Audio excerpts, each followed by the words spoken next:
y'all, Knife Detector here, and guess what? I got another knife video. Look at this gorgeous knife, guys.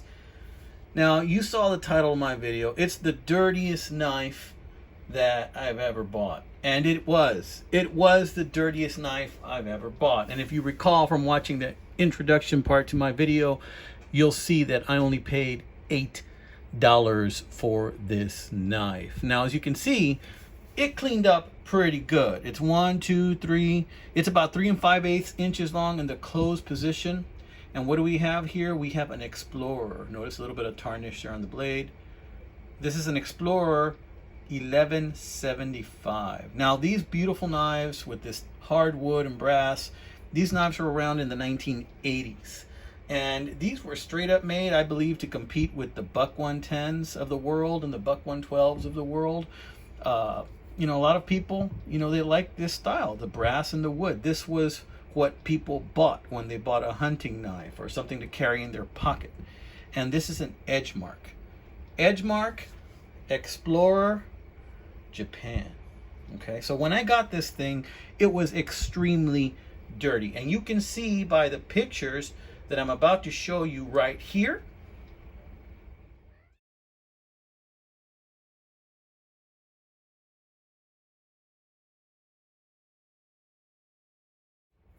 Guys, this knife was dirty. It was dirty. And if that wasn't enough, you know, the seller gave me this little flyer that says he works for some kind of biohazard company. Now, what do you think that stain was? I tell you, I knew what it was. When I saw the pictures on eBay, I knew what it was. And I knew it was going to be hard to get those stains out because it was tar. To me, that stain was tar. It was hardened tar that had probably been there for years. So how did I get that tar out? I can't even tell which side it was on anymore. How did I get that tar out? Well, first I soaked it in WD-40 for an hour. I soaked the whole knife, laying down on the side that had tar on it. Then I thought about scraping it off with some type of a file or blade. But I thought that's going to harm the wood. That's going to scratch the brass. So I just went in there with my thumb and I started to flake that tar off with my thumbs using just thumb power. And I flaked it off bit by bit by bit. Once I got it off the wood, then I went on to the brass. And then after I got all the tar off the brass, then I went in there with the WD-40. I just started scrubbing everything I could. And then I let it sit for another hour caked with Brasso. So I used Brasso on the brass and the wood because of the little brass bits. Excuse me. And I went at that and I let it soak, or I let it just dry up. That Brasso just dry up, and then I wiped it off really hard with one of these things. Forgot, some kind of a microfiber. Yeah, microfiber cloth, right? And so I went ahead and I did that, right? And then, you know, it still wouldn't come off. There was a section on this knife that was just really dark. I think it was this one, right? And notice how it's still not perfect, but that's okay. This is never going to win a beauty contest, right?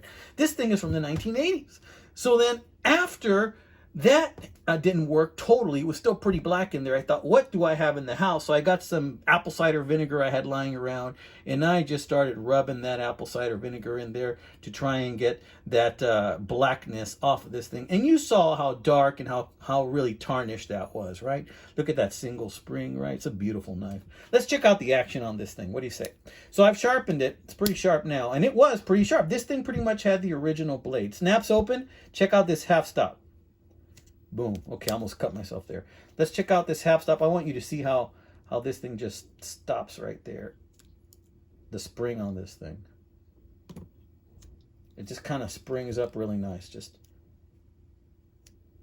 comes up like that.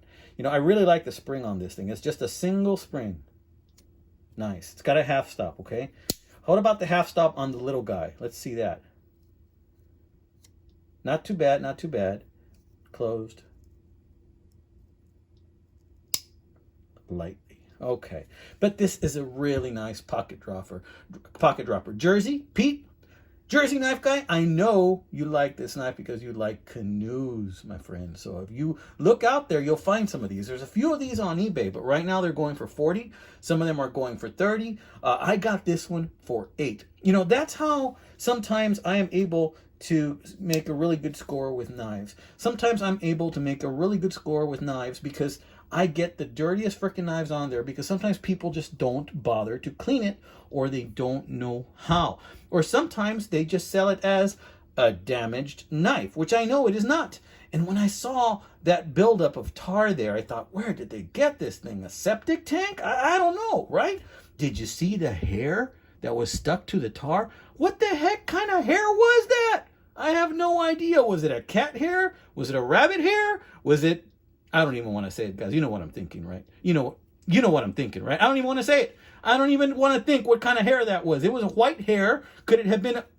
I'm not even going to... Let your mind do the talking on this one and insert what comment you think it was, but it could have been a certain type. Oh my God, I can't even think what kind of hair that was or where they found this thing. Now, the flyer they put in there said biohazard disinfecting company. I have no idea. Well, if it's a darn biohazard company, you know, that also sells things they find on the side, why didn't they clean this knife?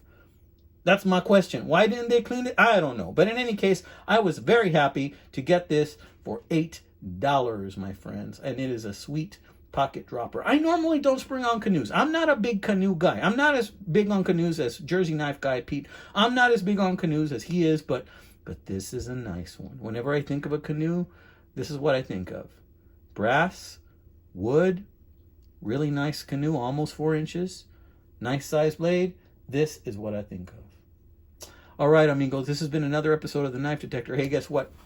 The next 5 or 6 videos are going to be on fixed blade knives, because I want to show off these knives that I was given by Anxiety, okay, by this company that I'm going to leave the eBay link on there when I go ahead and I make videos on those knives. They sent me these awesome Kydex sheaths that they made. They're fantastic for these knives, like the SA Izula 2 and I believe it's the Kershaw Dune. I'm going to show you those knives they sent me and those sheaths, those Kydex sheaths that they make that fit those knives so perfectly. I'm going to go ahead and show those off in the next videos, right? Along with some other fixed blade knife videos that I have. So the next 5 or 6 videos are going to be fixed blade knife videos, because I haven't done one of those in a while.